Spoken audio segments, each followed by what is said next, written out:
Assalamu alaikum. Hello everyone. Welcome back to my another video. In this video, how to transpose data multiple rows into one column in Excel.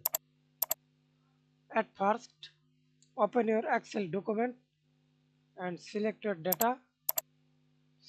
I select this rows 1,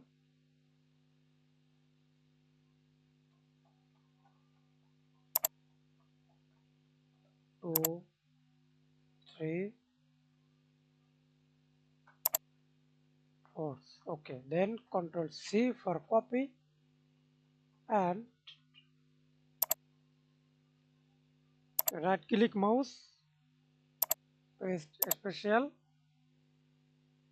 click transpose, skip blanks, then OK,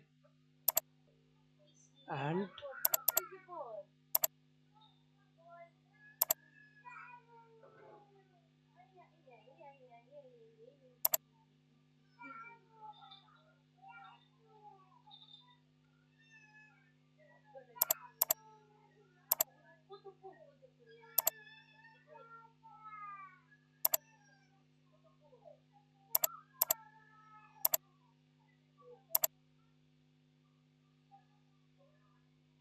Ctrl C,